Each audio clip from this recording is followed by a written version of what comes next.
그러면 이렇게 혈당을 떨어뜨리면 좋은지 알고 합병증을 줄여주는지 아는데, 그럼 내가 생활에서 어떤 도움이 될 만한 그런 식이 습관을 조금 알아보려고 합니다. 잘 아시는 것처럼 규칙적인 식사 하시는 게 제일 중요하죠. 그러니까 규칙적인 식사가 꼭 3번 드셔야 되는 건 아닌데, 3번을 먹지 않았을 때 저혈당을 느낀다거나 3번을 먹지 않고 마지막 한 번에 폭식을 한다거나 그런 걸 좀 피하셔야지 된다라는 것이고요. 대부분의 음식에 어떤 설탕이나 꿀 같은 이런 단순당은 되도록 안 하셔야지 되고, 식이섬유 자체는 혈당뿐만 아니라 지방 자체의 흡수를 방해하기 때문에 식이섬유는 또 당이 높지 않기 때문에 아주 풍부히 적절하게 드시는 게 좀 중요하겠습니다. 술 많이 물어보시는데요. 내가 소주 먹고 양주 먹고 소주 먹고 그 다음날 당제면 당이 좀 떨어져 이러시는 분들이 있으세요.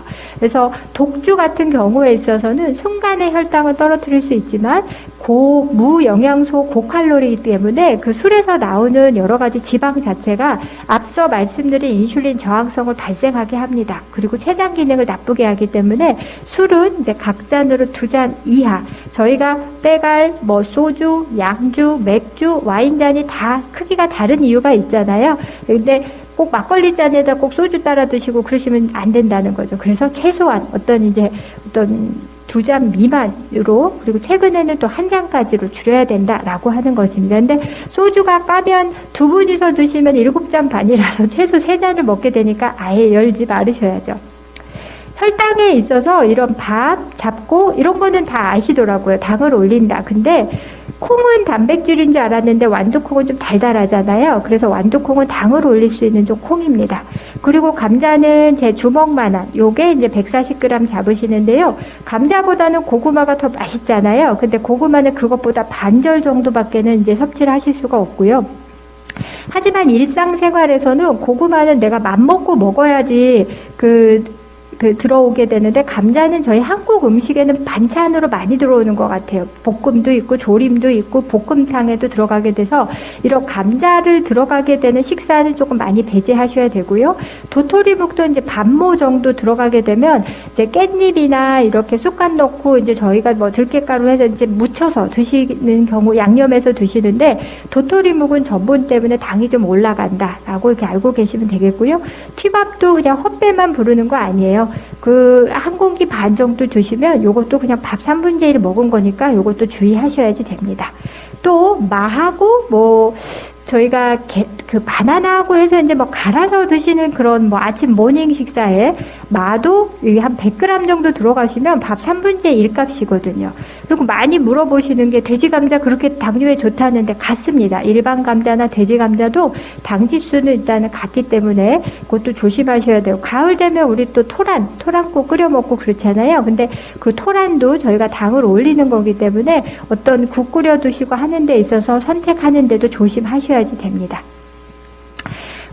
과일은 많이 먹어도 되지 않냐? 그러니까 그렇지 않습니다. 과일도 사실은 저희가 수박 드셨는데 저희가 한 통 자르면은 거의 4분의 1을 그냥 앉은 자리에서 드시는데 요만큼만 드시지를 않잖아요. 그러니까 수박, 귤 2개, 요거가 탄수화물이 한 12g 정도 되고요. 특히 이제 곶감은 굉장히 조금 한입거리도 안 돼요. 근데 그게 당을 12g 정도 올린다 이렇게 되어져 있고요. 또 이제 블루베리 눈에 너무 좋다 해서들 많이 드시는데 블루베리나 체리 같은 경우도 체리도 7알 정도면은 12g 정도의 당을 올리기 때문에요. 그래서 과일도 많이 드셔서는 안 된다라는 겁니다. 그리고 단백질은 앞서 말씀드린 대로 탄수화물이 떨어지고 그 다음 저혈당이 안 오게 하는 데 있어서 단백질은 좋고요. 돼지고기는 나쁘고 오리고기는 좋고 꼭 그렇지 않습니다. 돼지도 돼지의 부위별로 어떻게 보면은 안심살이랄지 그런 비계 껍질이 없는 돼지는 꼭 그런 누명을 쓸 필요가 없다라는 거고요. 오리고기 불포화 지방산이 많다. 전체 오리로 놓고 봤을 때 포화보다는 불포화가 많다라는 거지, 그렇다고 오리 기름을 이렇게 주물럭 해갖고 많이 드실 필요도 없다라는 것입니다. 되도록 피해야 되는 거는 저희가 다리살, 이제 가슴살로 드시면 좋죠. 삼겹살보다 목살 드시면은 저희가 좋죠. 갈비 붙어 있는 거 저희 어쩔 수 없잖아요. 그러니까 이런 것들은 되도록 안 드시는 게 좋고요. 참치 통조림도 저희가 고기사로 못 갈 때 많이 드시는데 이런 것도 조금 고지방군에 속한다라고 피하시는 것이 좋겠습니다. 채소는 연근, 도라지, 저희가 뭐 시금치, 그 다음에 뭐 버섯도 이렇게 있습니다. 근데 당뇨가 있으면서 콩팥이 같이 나쁜 분들은 또 칼륨이 많이 높기 때문에 어떤 저희가 고추잎이랄지 부추, 그 다음에 시금치랄지, 특히 여름에 이제 열부단 해갖고 열무김치 많이 드시잖아요. 그런 것들은 오히려 칼륨이 너무 많으면은 그런 것들은 당뇨에는 좋지만 콩팥에는 조금 배제를 하셔야지 되겠습니다. 지방은 저희가 뭐 이거는 이제 사실 지방 자체를 또 이렇게 먹으시는 거는 없기는 하기 때문에 땅콩이나 잣 같은 경우에 있어도 그냥 큰 스푼으로 한 스푼, 호두도 1.5개 정도로 이게 한 끼 식사에 여기에 3단위, 요거에 한 3배 정도가 하루 종일에 이제 먹는 지방량이라고 보시면 되겠습니다. 그래서 저희가 이제 당뇨병 학회에서 보면 각 밤량, 그 다음에 식사량, 이렇게 해서 이제 단위를 나오게 되는데요. 뭐 7단위, 8단위, 너무 막 일단은 복잡하시면 밥은 저희가 일반적으로 나오는 그냥 밥그릇에 저희가 한 3분의 2 정도, 그리고 한 끼니에 어떤 계란이랄지 뭐 두부랄지 아니면 단백질 고기랄지 그런 단백질이 좀 들어가는 쪽으로 하고, 그러한 고기를 양념을 되도록 하시지 않으면서 그러면서 이제 다른 밑반찬과 함께 이제 드시는 식사를 추천하고요. 요거는 이제 참고적으로 제가 이제 나왔던 거고요.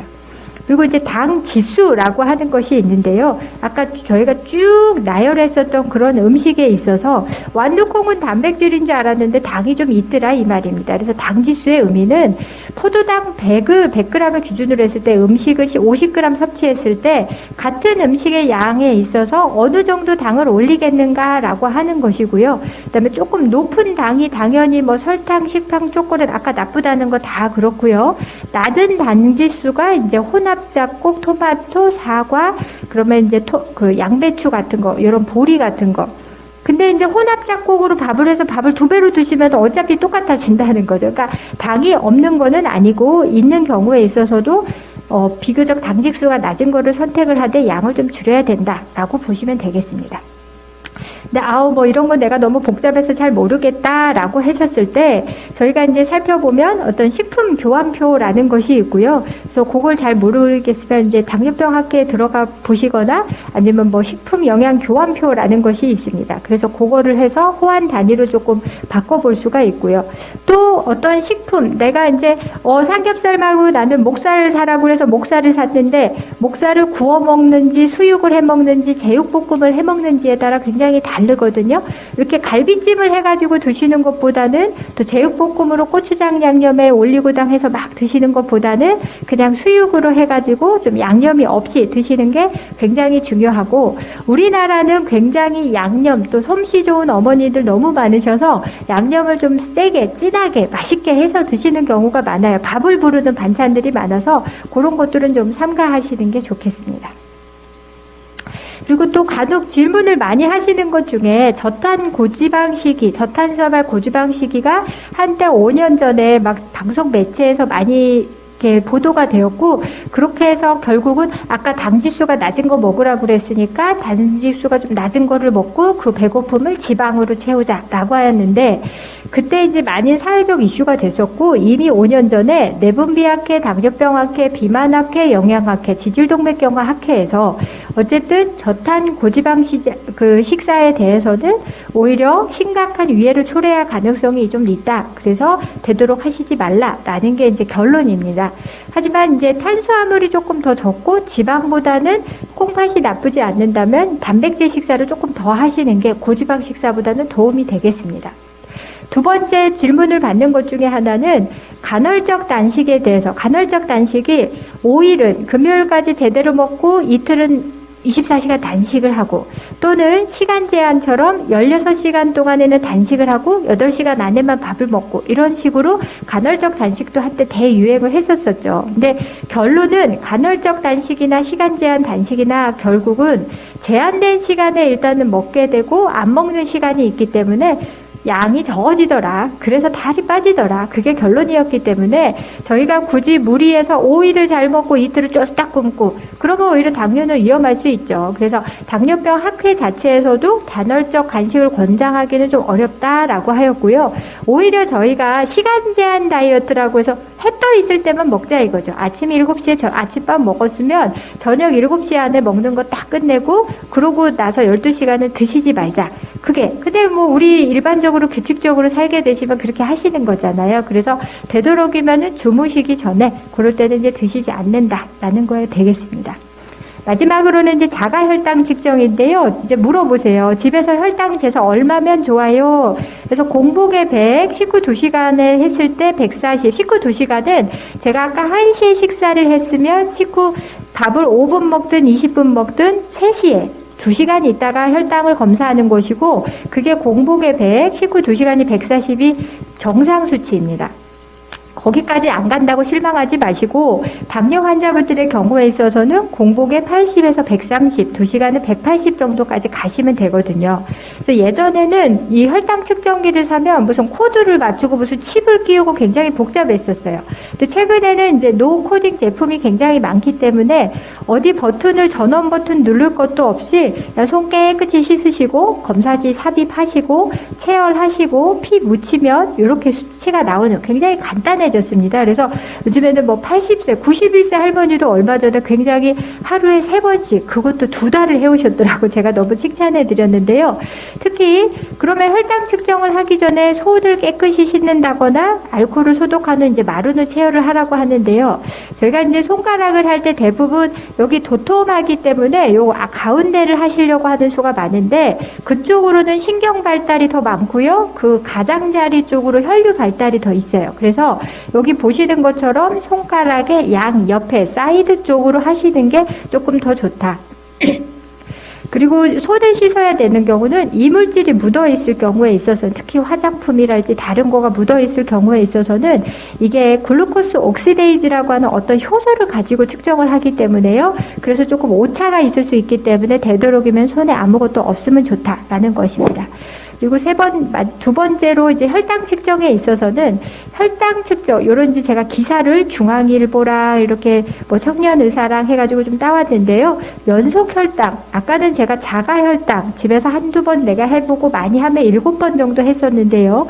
최근에는 연속 혈당 측정기라는 것이 이제 도입이 되었고, 특히 이제 젊은 분들 같은 경우는 혈당 측정기를 차고 다니면서 그거를 이제 핸드폰으로 내가 확인을 하는 거거든요. 이런 식으로 굉장히 얇고 동그라미가 있고 제가 요거를 이렇게 핸드폰을 갖다가 대면은요 이렇게 수치가 나와요. 아프지 않고 언제 어디서든 해도 되고 내가 일하다가 손이 막 더러워요. 근데 저혈당이 있었는데 측정할 수가 없잖아요. 핸드폰 갖다 대면 된다라는 거죠. 그래서 대한당뇨병학회에서는 최근 많아지고 있는 이런 연속혈당 측정기에 대해서 혈당 조절 길라잡이라는 책자도 이제 발간을 한 바 있습니다. 그래서 앞서 환자분에게 보여드렸던 것처럼 이런 팔이나 배에 연속 혈당 측정기를 삽입을 합니다. 그러면 우리가 피로 측정하게 되는 포도당보다는 이 간질액에 있는 포도당의 이제 수치를 측정하게 되는 값이라서 약간의 5에서 15분 정도 지연된 혈당의 측정이 나오기는 하지만 이런 무체열을 가지고서 그리고 아주 간편하게 그리고 끊김없이 지속적으로 혈당을 측정할 수 있다. 하루에 거의 288회 정도 이제 측정이 된다고 하니까요. 우리로서는 굉장히 반가운 측정 방법이 되겠습니다. 그래서 예전에는 많이 해보면 이런 식으로 이렇게 4번을 하시게 되거든요. 그러면 이런 환자분들이 아침밥 먹고만 좀 올라가더라고 이렇게 말씀을 주시거든요. 근데 연속 혈당 측정을 해보면 요때 안 했던 사실은 아침 먹고 점심 먹기 전에 간식 드셨던 것까지 다 나오거든요. 그래서 이러한 연속 혈당 측정기가 최근에 당뇨 관리에 있어서 조금 더 큰 도움을 주고 있고요. 요 그래프 같은 경우에 있어서는 서두에 말씀드렸던 당하혈색소가 7% 같은 환자거든요. 근데 요 환자 같은 경우는 큰 기폭 없이 비슷비슷하게 혈당이 조절되는 반면 요 위에 분 같은 경우는 아침 혈당은 뚝 떨어지고 이후에 점심 먹고 나면서부터 이렇게 혈당의 폭이 커서 이거의 평균값이 7%이기 때문에 이런 것보다는 이런 식으로 혈당이 조절되는 게 조금 더 좋다라는 내용입니다. 해서 요즘에는 이런 그 핸드폰 베이스드로 해가지고요, 체열하지 않고 이렇게 혈당 측정기를 해서 각각의 고혈당이 얼마냐, 250은 몇 퍼센트고 180에서 250은 얼마고 70에서 80은 180은 얼마고 아까 제가 말씀드렸던 저혈당은 몇 퍼센트고 이런 데이터가 이제 나오거든요. 그래서 조금 더 자세하게 혈당에 대한 평가를 볼 수가 있겠습니다. 그래서 이제 요약하자면요, 당뇨병은 이제 어디에도 있을 수 있는, 잘 아시겠지만 그만큼 흔한 병입니다. 조상 탓도 아니고요, 내가 꼭 뭘 잘못해서도 발생하는 건 아닙니다. 그만큼 서구화된 식습관과 자식생활 그리고 현대화된 생활에서 이제 불가피하게 나타나는 거고요. 그래서 30세 이상을 기준으로 했을 때 13%, 65세 기준으로 했을 때 3명 중에 1명, 거의 30%라는 거고요. 당뇨병의 발생은 어떤 췌장의 기능뿐만 아니라 지방, 간, 뇌, 소장, 콩팥 다 여러 가지 어떤 메커니즘이 작용하지만 그 중에 있어서도 핵심 어떤 인슐린의 저항성과 분비의 이상, 얘가 이런 당뇨병의 발생 원인이 된다 보시면 되겠습니다. 당뇨병 치료하지 않았을 때요, 어떤 급성 만성 합병증으로 삶의 사망률이나 치명률을 좀 높이고 삶의 질에 있어서 떨어뜨릴 수 있기 때문에 치료하셔야 됩니다. 현명한 식습관에 있어서는 되도록이면은 당 지수가 조금 높은 그런 복합탄수화물의 계열을 조금 피하시고, 그리고 더불어서 어떤 요리의 재료를 선택하셔도 조리법이나 양념을 확인하시는 게 좋겠습니다. 그리고 혈당 관리에 있어서 가장 첫 걸음은 본인의 혈당을 파악하는 것입니다. 그래서 자가 혈당 측정을 하거나 조금 더 나아가서 연속 혈당 측정을 해서 본인의 하루 종일 또는 2주치의 연속 혈당 측정을 보고 본인의 어떤 생활 패턴을 교정하는데 어떤 도움을 조금 얻을 수가 있을 것 같습니다. 제가 오늘 준비한 내용은 여기까지이고요. 오늘 이런 부천 세종병원과 시흥 노인복지관과 함께하는 이제 온라인 건강강좌입니다. 그래서 미리 복지관에서 다빈도 건강강좌에서 이제 나오는 그런 질문을 몇 가지 주셨어요. 그래서 제가 한 몇 가지만 좀 답변을 드리고자 합니다. 첫 번째, 과식을 했는데 혈당을 빨리 내리고 싶어요. 이제 운동은 무엇인가요? 라는 것인데요. 과식을 했는데 그 과식이 고기를 먹어서 과식이면 혈당 많이 올라가지 않으시고요. 아까 말씀드린 대로 양념 없는 고기일 경우에 있어서는 운동한다고 바로 떨어지지 않습니다. 6시간 이상 가실 수도 있어요. 근데 대개는 이제 뭐 잔치국수 먹고 막 칼국수 비와서 부친 게 먹고 이런 걸로 이제 먹었는데 밥도 또 드신 경우, 그럴 때 아우 속상해서 빨리 내리고 싶을 때는 운동을 하실 때 결국은 큰 근육을 움직이시게 되는 유산소 운동이 가장 빨리 떨어집니다. 네, 당을 떨어뜨린다고 저희가 이제 근력 운동을 한다거나 빨리 달리기를 한다거나 그렇게 하시게 되면 오히려 스트레스성 호르몬이 조금 더 올라가서 혈당이 올라가시는 수가 있어서 최소 30분 이상, 그리고 식후 30분에 30분 이상 조금 지속적인 운동을, 내가 걸어가면서 말하면 좀 숨찬 정도 있잖아요. 그렇게 이제 운동을 하시는 게 좋겠습니다. 혈당만 잘 유지하면 합병증 안 오나요? 안타깝지만 100% 예방은 아닙니다. 아까 제가 말씀드렸던 것처럼 하지만 40에서 50% 정도 줄일 수 있어요. 오기는 와도 약하게 올 수 있어요. 다른 사람처럼 막 후유증 많고 막 이렇게 안 올 수 있거든요. 확실히 당화혈색소라고 하는 혈당 관리가 잘 되면 당만 좋아지는 게 아니라 같이 어떤 혈관 질환에 있어서의 혈압, 고지혈증이 같이 좋아지기 때문에 다른 질환에 대한 어떤 예방이 좀 될 수 있습니다. 하지만 안타깝지만 합병증이 100% 예방될 수는 없다라는 것입니다. 또 인슐린 주사를 맞는 경우에 있어서 이제 다시는 이제 약으로 갈 수 없나요? 너무 걱정돼요. 그러시는데요. 인슐린은, 지금에 쓰는 인슐린은 잠깐 급성으로 너무 높을 때 잠깐 쓰는 인슐린인 경우가 많으세요. 그래서 인슐린을 쓰면 그만큼 췌장의 기능 회복에 도움이 될 수가 있습니다. 높은 혈당에 노출되면 노출될수록 그 췌장 기능은 막 떨어지거든요. 근데 인슐린을 써서 혈당이 잘 떨어지면 그만큼 췌장 기능이 살아나기 때문에 그러면 인슐린을 쓰고 다시 약으로 갈 수가 있습니다. 우리 가족분이 초콜릿과 단 음식을 그렇게 좋아하더니 결국은 당뇨가 생겼어요. 이런 생활 습관이 당뇨를 유발한 걸까요? 라고 물으셨는데요. 반은 맞고 반은 좀 틀립니다. 왜냐면 저는 키가 그렇게 크지 않거든요. 근데 제 키에 제가 70kg가 되면 저는 당뇨가 왔을 수 있겠죠. 제가 타고난 체장이 있는데 제 지방량을 감당할 수가 없는 겁니다. 우리 부모로부터 유전자를 아주 좋은 거 받지 않은 상황에서는 내가 감당할 수 있는 지방량을 넘어갔을 때 결국은 당뇨가 좀 발생을 하는 거고요. 단 음식은 어떻게 보면 제가 아까 반은 맞고 반은 틀리다 그랬는데 단 음식 먹으면 혈당이 푹푹 올라가니까 그거를 해결하기 위해서 췌장이 일을 더 많이 했어야 되거든요. 그러면 금방 고갈이 되잖아요. 그래서 어쨌든 단 음식은 당뇨가 없다 하더라도 즐기시면 좋지 않겠습니다. 당뇨병이 있을 때 꼭 먹어야 할 영양제, 당뇨병이라고 해서 꼭 드셔야 될 영양제가 딱히 있는 건 아닌데요. 당뇨병 치료를 하다 보면은 조금 너무 과일 섭취랄지 야채 이런 것들을 오히려 전반적으로 조금 덜 드시기 때문에 영양제를 어떤 걸 드시라 이런 것보다는요. 단백질 섭취가 빠지지 않게 들어가시는 게 좋습니다. 두부 굉장히 좋고 콩 굉장히 좋습니다. 영양제보다는 그런 게 좋고요. 그러면 단백질을 나는 고기가 냄새가 나서 못 먹어. 그러면 단백질 쉐이크나 단백질 파우더 같은 거 좋으냐? 그렇지 않습니다. 그거는 오히려 콩팥 수치에 영향을 조금 미칠 수가 있기 때문에 조금 조심스러운 내용이고요. 그리고 영양제 중에 특히 글루코사민이라고 해서 이제 무릎 관절에 되게 좋은 그런 약이 약간 당을 올릴 수가 있지만 당뇨병 학회에서는 그거를 먹어서 과도한 주사나 진통제를 맞지 않고 무릎 관절이 좀 좋아진다면 허용할 수 있다. 이런 입장이기 때문에 환자분의 개별화된 어떤 영양제나 식습관에 따른 차이가 있을 것이지 당뇨병이라고 해서 뭐는 절대 안 돼. 없다라는 것입니다. 뭐는 절대 못 먹어. 없다라는 것이고요. 다만 나의 맞춤형으로 되도록이면 당지수가 낮은 거, 그리고 달지 않은 거, 그리고 많이 먹지 않는 거, 그렇게로 식습관을 하시면 될 것 같습니다. 오늘 긴 시간 제 강의 들어주셔서 감사하고요. 제가 준비한 내용은 여기까지입니다. 경청해 주셔서 감사합니다.